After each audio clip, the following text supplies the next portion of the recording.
Engineer S K Jaiswal और हम लोगों ने एक छोटी सी फाउंडेशन श्रेष्ठ फाउंडेशन के नाम से हम लोग चलाते हैं और हम लोग बेसिकली झांसी से बिलोंग करते हैं और हमारा बेसिक जो कहिए प्रोफेशन है वो एजुकेशन सिस्टम है और हम लोगों ने अभी तक इन 25 सालों में एजुकेशन के साथ काम किया है, जिसमें हमने अपनी फाउंडेशन को 2016 में फॉर्म किया था, श्रेष्ठ फाउंडेशन को, और जिसको हम लोग 9 सालों से चला रहे हैं। लेकिन इसके साथ साथ ये मुहिम हम लोगों ने जब शुरू की, उसमें सबसे अहम रोल हमारी पत्नी का है कि हम लोग बेसिक जब भी कोई डिस्कशन करते थे किसी भी चीज़ का, तो हम लोग एक थॉट पावर, चूँकि हम लोग लिटरेट फैमिली से आते हैं, तो हम लोग का ये कॉन्सेप्ट रहा है कि चाहे हमारा कितना भी गहरा विषय हो, हम एक बार टेबल पे आमने सामने बैठ के हर छोटे से छोटे मुद्दे से लेकर बड़े से बड़े मुद्दे तक डिसाइड करते हैं। उसके लिए चाहे हमें 1 घंटा लगे, चाहे 2 घंटे लगे, चाहे 3 घंटे लगे, लेकिन फिर हम उस रणनीति पे ही उसको क्रियान्वित करते हैं। कभी भी हम लोगों ने ये नहीं सोचा, चूंकि ये हमारी माँ की देन है, माँ ने ऐसे संस्कार, हमारे फादर 1989 में एक्सपायर हो गए थे एक्सीडेंट से, तो हमारे फादर की जो कंपोजिशन में जॉब थी वो हमारी मदर ने हमारी बड़ी सिस्टर को दी। हम लोग 2 भाई 2 बहन का परिवार है और सबसे बड़ी वाली बहन, फिर दूसरी वाली बहन, फिर हम और फिर हमसे छोटा एक भाई। तो जो हमारी हमसे बड़ी वाली बहन है जिनको हम लोगों ने जॉब दी थी, उन्होंने ही हमें यहाँ तक पहुँचाने में सहयोग किया। तो कहीं ना कहीं एक मतलब कहा ही जा सकता है कि महिला का रोल एक बहन के रूप में, एक पत्नी के रूप में, एक माँ के रूप में उतना ही महत्वपूर्ण है जितना किसी महिला के जीवन में पुरुष का महत्वपूर्ण है। यदि उन्होंने वो सैक्रिफाइसेस करके मुझे यहाँ तक न पहुँचाया होता, तो आज मैं समाज को कुछ भी देने लायक ना होता। ये बहुत इंपॉर्टेंट बात है। आज हम लोग झांसी से आज इस अंसल गॉल्फ सिटी में अभी हम लोगों ने पिछले 2 महीने पहले पहुंचे हैं हम लोग यहाँ पर और रहना चालू किया है। उसका भी रूट कॉज जो है वो भी हमारी सबसे बड़ी वाली बहन की एक बीमारी है या एक प्रॉब्लम है। हम लोग मेदांता तक गए, उनको हमने इन्फेक्शन हो गया, सब कुछ मैंने पूरी ताकत लगा दी, लेकिन वहां से कुछ नहीं हुआ, आपका सिर्फ वेस्टेज ऑफ मनी। और अल्टीमेटली हमारे एक फ्रेंड है doctor Ankur Bajaj, he is the neurosurgeon in KGMU, और वो जैसे ही हमने उनको फोन लगाया, मेरे दोस्त यार बहुत परेशान है हम, और अब हमने आशा छोड़ दिया कि बहन अब गई हमारी। तो उसने कहा देखो ऐसे लास्ट बस एक प्रयास कर लिया, हमने बताओ, हमने मेदांता गुड़गांव में है, हम क्या बस एक एम्बुलेंस करके इसको यहाँ ले लखनऊ। अब मैं जैसे यहाँ आया तो KGMU में जैसे उन्होंने कहा, बस वैसे हम कह रहे हैं कि मतलब वो चूंकि हमारे अंदर एक माँ के द्वारा डाला गया वो संस्कार है कि वो जो समय जिस समय हम बिल्कुल 11-12 साल के थे, अगर मेरी सबसे बड़ी वाली बहन घर ना संभालती माँ की तरह, और मेरे से जो जस्ट बड़ी वाली बहन पापा की तरह घर ना चलाती, नौकरी करने ना जाती, तो हमारा परिवार कैसे सरवाइव करता, नहीं करता। तो उसके लिए मैंने अपनी सारी चीजें दांव पे लगा दी, लेकिन मेरा कतरा ऋणी है उनका, और मैं उनको यहाँ ले आया हूँ। भगवान महाकाल के आशीर्वाद से आज वो जीवित हैं, हमारे साथ हैं, हम रखे हुए हैं, और अब वो चलने फिरने नहीं है। लेकिन बता रहे हैं कि जीवन में आपकी परेशानियां बहुत आती हैं, और हम लोगों ने जब इस सिस्टम को चालू किया था, तो मैं जब I was director in engineering college Mathura, तो मैंने वहाँ से जब जॉब चेंज करके झांसी पहुंचा, तब मेरा छोटा भाई एक्सपायर हो गया था इन 2014। तो तब मुझे ऐसा लगता था कि झांसी के अंदर मैं आ तो गया हूँ, लेकिन झांसी के अंदर मुझे सर्वाइवल के लिए इतनी सैलरी देगा कौन? फिगर ऑफ मतलब तब मैं I am the figure of 1.5 lakh से 2 लाख के फिगर में था मैं, और जब मैं मथुरा में वर्क करता था, मैं झांसी आया तो मैंने सोचा कि यहाँ ना इंजीनियरिंग कॉलेज है ना कुछ है, मुझे इतनी सैलरी कौन देगा भाई। झांसी एक बैकवर्ड एरिया है, बुंदेलखंड का पिछड़ा हुआ क्षेत्र है, और वहाँ पे लोग एम्प्लॉय भी रखते हैं, किसी को तो 2000, 5000, 3000, 4000 रुपए का एम्प्लॉय रख लेंगे, बहुत बड़ी बात हो जाएगी। तो जब हम वहाँ पे आए तो फिर मैं ऐसे सोचता रहा, तो बस एकदम से क्लिक किया कि नहीं, यहाँ तो कुछ नया ही करना होगा। तो हम लोगों ने अपनी जर्नी वहाँ से स्टार्ट की और उस नया करने के लिए मैंने 1000 रुपये की ट्यूशन पढ़ानी स्टार्ट की। मेरी बेटी का एडमिशन टॉप मोस्ट स्कूल में था, because she is the topper of that, तो RLPS जिसको कहते हैं, RLPS झांसी। तो वहाँ पे उसकी क्वार्टरली एक फीस जो है 23,000 रुपये भरनी पड़ती थी। तो हम लोग बड़े परेशान कि कैसे मैनेज करें। तो फिर मेरे दिमाग में एक आइडिया आया कि मुझे अब अपनी नॉलेज को यहाँ पे उपयोग करने का समय आ गया है।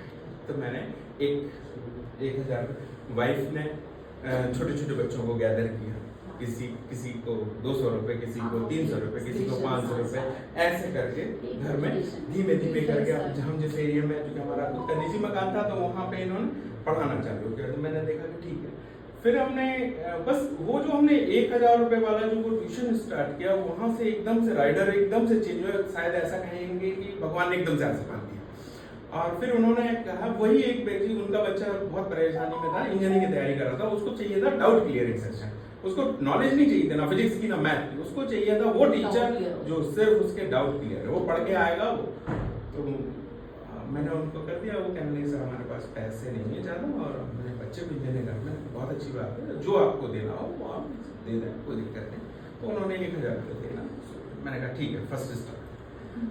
पर उस व्यक्ति ने एक मेरा ऐसा कॉन्टेक्ट करा दिया, एक ऐसे व्यक्ति के यहाँ मुझे कहा कि सर आप उनके यहाँ मिल लीजिए। हमने उनको बोला कि आप बहुत ही एजुकेटेड और बहुत ही टैलेंटेड पर्सन हैं अपनी फील्ड के, और आप उनकी बेटी को पढ़ना है और वो बेटी को बाहर नहीं भेजेंगे। मैंने कहा ठीक है। तो वो पहले आपके मिस्टर रवीन शुक्ला जी हैं, जो एक्स एजुकेशन मिनिस्टर रह चुके हैं बीजेपी में पुराने समय, उनकी भतीजी या बेटी नाती थी। तो उन्होंने कहा, देखो भाई जसवाल जी, ऐसे का प्रॉब्लम नहीं है, प्रॉब्लम सिर्फ एक है, मेरी बेटी को बनना है, और बेटी को कोई अभी तक प्रॉब्लम सॉल्वर नहीं आया है। जो आया इसने 40 मिनट में ये बैठी सामने, ये पापा ही बेकार सिखा। बच्चा टैलेंटेड होता है ना, जो बच्चा बोलता है। मैंने कहा ठीक। तो बस मैं पहुंचा, मैंने कहा ठीक है, फर्स्ट सेशन फ्री रहेगा, आप फर्स्ट सेशन फ्री रखिए, जो आपको पूछना है आप पूछना चालू कीजिए। मैथ की उसकी मेन ट्यूटोरियल था मैथ का, मैंने मैथ में उसका सारे डाउट क्लियर किए। जब मैंने देख लिया कि 60 मिनट उसको हो गए, वो कहने लगे पापा आई एम सेटिस्फाइड। फिर उन्होंने मुझसे मेरे चार्ज पूछा। फिर हाँ, पहले बच्चे मैंने कहा देखिए, मेरे चार्ज मैथमेटिक्स के केस में 1500 रुपीज फॉर 60 मिनट रहेगा। अब चूंकि आपका बच्चा इंटेलिजेंट है, हो सकता है मुझे 120 मिनट देना पड़े, तो मैं उससे कंप्रोमाइज नहीं करूँगा। बच्चा जो डाउट पूछना चाहे आई एम अवेलेबल देयर, और फीस तो उन्हें छूट दे कि ठीक है छोटे। अब वो महीना जैसे चलता था, तो उस 30 दिनों के पूरे कार्यकाल में क्या होता था कि काफी सारी कैलकुलेशन, भाई अब 1 आवर हो गया तो मान लीजिए 1500 हो गया, अभी 2 आवर हो गया तो 3000 हो गया। अगर 10 डेज हमारा साइकिल चल गया तो हमारा 30,000 पे हम पहुंच जाते थे। तो वो हमने राइडर चुना अपने लाइफ को सर्वाइव। अभी देखिए, जब हमने इस लाइफ को आगे बढ़ाया तो वो महीना हमने वैसे, वो महीने थे सिर्फ 2, अभी तो पूरा स्पेन पड़ा था, वो 2 महीने हमने ऐसे काटे आने के बाद। फिर उसके बाद जैसे जैसे हम लोग आगे बढ़े, उसको आगे चलने के बाद उन्होंने फिर किसी तीसरे आदमी को रिकमेंड किया, इनकम टैक्स कमिश्नर को। उनके बच्चे के संग भी सेम प्रॉब्लम थी, वो इम्पैक्ट कोचिंग में पढ़ता था बच्चा, और फिजिक्स और मैथ की डाउट के लिए उनके यहाँ हमारा चार्ज था 2500 फॉर 60 मिनट। तो वहां से हमने चीजें, तो मैं आपको ये बताना चाह रहा हूँ कि कहीं ना कहीं जीवन में कुछ ना कुछ आपके साथ ऐसे वाकया भी होते हैं जिनमें आपको पैसे को सेकंड और दूसरे की हेल्प को फर्स्ट रखना पड़ता है। पैसे का अरेंजमेंट वही लोग कर देते हैं। हमें नहीं पता था कि हम कैसे करेंगे, हम बहुत होपलेस थे, हम और ये बात करते थे यार चलेगा कैसे, आज का महीना कैसे चलेगा, क्या होगा, क्या बड़े परेशान रहेंगे। तो बस हम लोग इस कारवां से धीमे धीमे गुजरे और हम लोग एक ऐसी जगह पहुंचे जो इस समय आपके जो विधायक हैं, शिक्षक विधायक हैं डॉक्टर बाबूलाल तिवारी, इनके हमने 2016 और 17 में इनके यहाँ इनकी बेटी को एक ट्यूशन पढ़ाया। उसी समय का ये चूंकि दौर था, 15 में हम पहुंचे थे वहाँ। तो बस उनकी मैडम थी, तो बस हम ऐसे बैठे उनके यहाँ और उनकी बेटी को पढ़ा, तो बेटी ने टॉप कर लिया। तो बस वो हमें जैसे देखे और देखते ही साथ बोली कि सर आप बहुत गुपचुप रहते हैं, गुमसुम रहते हैं और आप कभी ये नहीं बताते कि प्रॉब्लम क्या है, और आप पढ़ाते भी बहुत अच्छा, कोई प्रॉब्लम है क्या? हाँ। उनके थे 6 कॉलेज, उनके 6 कॉलेजेस थे, तब वो डिग्री कॉलेज उन्होंने बना दिए थे। तो वो छूटते ही बोलेंगे भाई हमने कहा मैडम और तो कोई बात नहीं है, झांसी के हिसाब से थोड़ा सा हम ओवर क्वालिफाइड हैं, बिकॉज कि हमने बीटेक किया, एमटेक किया, पीएचडी किया और अभी प्रेजेंटली हमने एलएलबी एलएलएम भी कर दिया। तो अब क्या है कि व्यक्ति को उस एरिया में, अगर आपको जिस जगह आप हैं आप ओवर क्वालिफाइड है, कोई आपसे ये कहते हैं सर हमारा डिग्री कॉलेज है, हमारे यहाँ हम खाली जो भी आर्ट्स और कॉमर्स वाले टीचर्स होते हैं ना, उनको जो पोस्ट ग्रेजुएट होते हैं उन्हें 10-12 हज़ार रुपए में रखते हैं, लेकिन आपकी इंजीनियरिंग की डिग्री को टॉलरेट कहाँ पे करेंगे, थोड़ी प्रॉब्लम हो जाती है। तो बस मैंने उनसे कुछ नहीं कहा, लेकिन वो मैडम उनकी वाइफ जो थी वो समझ गई कि तो बस उन्होंने फिर उनसे बात किया, कहने कि सर ऐसा है, हम लोग आपको as a director, group director in 6 कॉलेजों में आप रहेंगे, आपकी फ्रीडम रहेगी। अभी तक हालांकि बाबूलाल तिवारी जी ने कभी भी 12,000 और 15,000 हाईएस्ट सैलरी से अलावा कभी किसी को दिया नहीं, लेकिन आपके केस में वो आपको 30,000 रुपए देने के लिए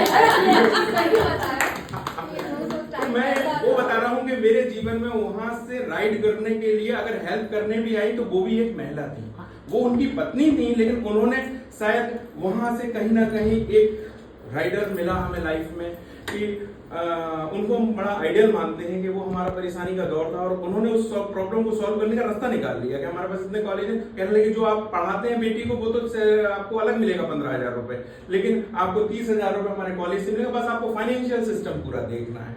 तो हमने वहां से कारवा चालू किया, फिर हमने नॉन स्टॉप उनके कॉलेज खोलने चालू किए और आज की तारीख में उनके 18 कॉलेजेस हैं और हमने पूरे बुंदेलखंड में लगभग 37 कॉलेजेस खोले हैं, including engineering college, including polytechnic college, ITI college, degree college, law college, a lot of college are there, क्योंकि इंजीनियर एस के जायसवाल को वहां पे एजुकेशन सिस्टम का ब्रांड माना जाता है। वो पूरा क्षेत्र हमने इन 7 सालों में 7 साल का अथक प्रयास के साथ उसको शिक्षा से बिल्कुल ओतप्रोत कर दिया। सिर्फ बात ये थी कि आज जिस परेशानी से मैं गुजर रहा था वहां कई ऐसे एमटेक बच्चे थे जो 6,000 और 8,000 में नौकरी कर रहे थे, लेकिन हमें कहीं ना कहीं ये लगा कि ये नौकरी इसलिए कर रहे हैं क्योंकि इनके लेवल का प्लेस नहीं है और हमने पूरी ताकत लगाई नए कॉलेजेस को खोलने में। और हम लोग रात में कैसे जाते थे, क्योंकि जितना भी रिच पर्सन होता है वो सुबह दिन में तो मिलता नहीं, वो तो रात में मिलेगा, टाइम देंगे आप, तो हम लोग उनसे मिलने जाते थे। हम मिलने गए मिस्टर वीरेंद्र राय जी से, पता चला भाई 6 कलानी है, 6 शराब की दुकान है। तो हम लोग जैसे ही उनसे मिले छूटते तो वो कहने लगे भाई हमें एजुकेशन है, तो नहीं तो हमने उनको माइंड ही वॉश कर दिया। हमने कहा देखिए आप 7 कॉलेजेस अगर आपके 7 कलारी चल रही हैं, मतलब आप प्रतिदिन कितने लोगों को शराब का अधीन बना रहे हैं, कितने परिवार उजड़ रहे हैं, आपने इस तक कभी ध्यान नहीं दिया होगा। लेकिन आप जो है हर हालत में अगर किसी भी तरह से एजुकेशन सिस्टम को चालू करते हैं तो कहीं ना कहीं लोगों को फायदा होगा और वहाँ से कई लोगों को रोजगार मिलेगा। तो वो उस बात पे सहमत हुए, फिर हमने उनके कॉलेजेस खोले और इससे क्या हुआ कि